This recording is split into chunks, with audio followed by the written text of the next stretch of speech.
so we're at the northeast corner of the park right now, just near the intersection of Davis and Moore. And right behind us will be one of the new parking lots on the north side where you'll pull off of Moore Street into a drive aisle and then be able to pull into a parking spot so you can back out safely into a drive aisle and also not be worried about traffic being right there by you as you're unloading kids. And so then just south of that new parking lot, about where we're standing, this is the new splash pad area. This splash pad sort of sits in an east to west orientation. You'll be able to overlook the green space of the park. And we'll have a retaining wall on this west side. The splash pad sits up a few feet higher than the grade of the playground, which will be about at existing grade. So you'll be able to look over into the new playground as well. Something really neat is the concrete in the splash pad at the midsection where the water will be stained blue.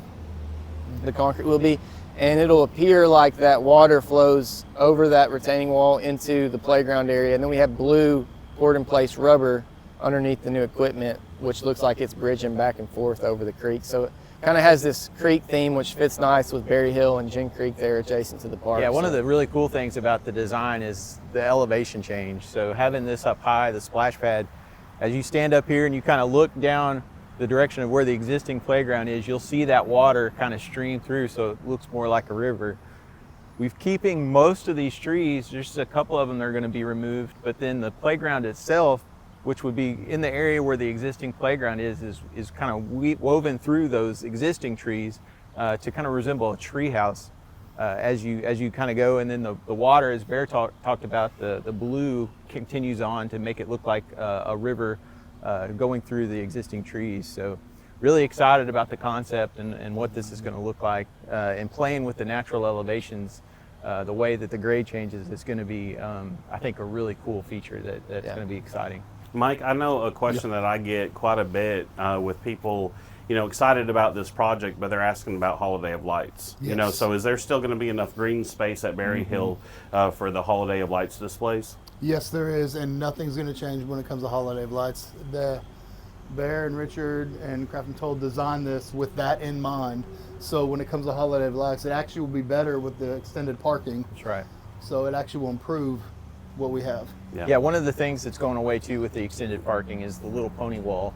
That was the backstop of the baseball complex. So that's actually going to open up that area even a little bit more for access when we have all of the large Christmas displays out here during Holiday of Lights. So that's another feature that's going to, we were very much kept that at the top of our mind. It's an important destination at Christmas for Holiday of Lights. So one of the great features of Berryhill, there's so many people that like to come out here and walk, right, and exercise, walk their dogs. That's a new thing, in our park system. So, Bear, what about the walking surfaces?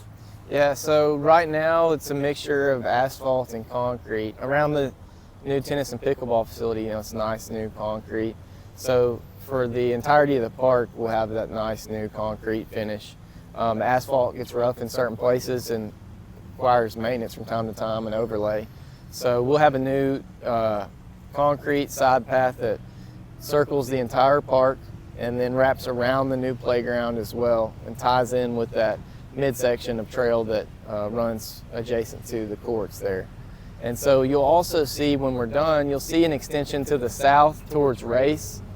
And if you didn't know it, you might wonder what that extension was for, but that's for the continuation in the underpass under Gin Creek, which will tie the area around Sidney Diener and Harding University to this park, and then in future, I think, up to Riverside Park. So what a great feature. So at some point, people will be able to go underneath Race Street on a path and not have to cross that dangerous car traffic to get from the south side of town over to the park and then beyond. That's right. Yeah. That's awesome.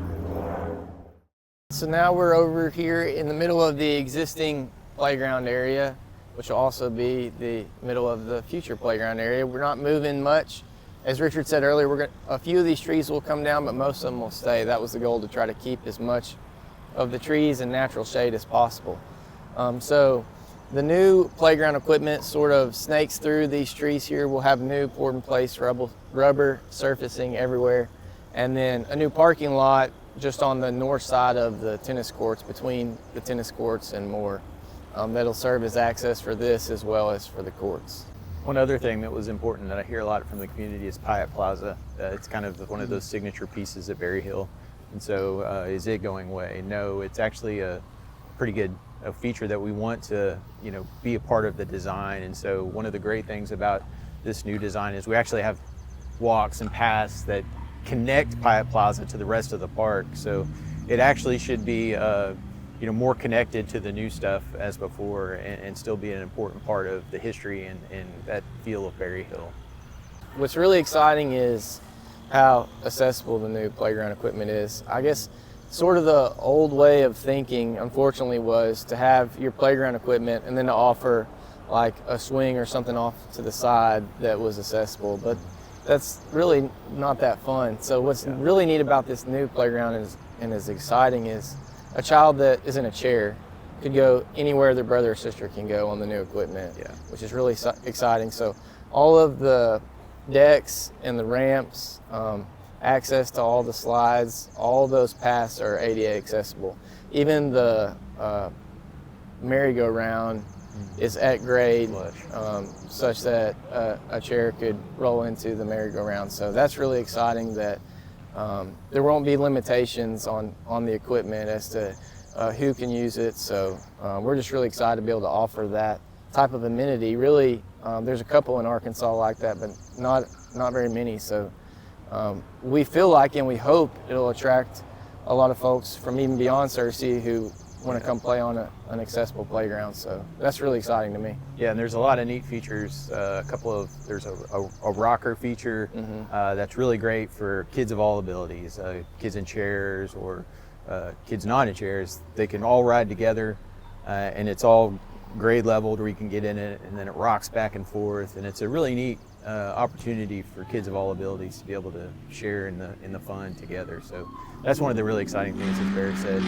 Another exciting part to me is like this piece behind us, this existing playground equipment from end to end is about 40 foot long. So our main play structure in the new playground is 140 feet long from end to end, and that doesn't count all the things that shoot off to the side. So just the size of the new playground, the amount of kids that can play on at one time will be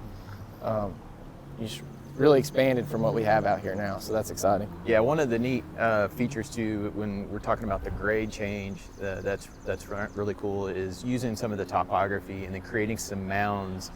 Some of the examples of parks we've seen that were kind of our inspiration at parks, just to have mounds within the playground that are turfed that kids can just roll up or get up on and roll down. And so, the toddlers, you could just imagine toddlers just running up these little mounds and as the other kids are playing. And so really trying to be varying into the types of amenities and the types of recreation, the types of play that everybody can play on at the same time. So it's an exciting, pretty cool playground, I think. People are going to be really proud of.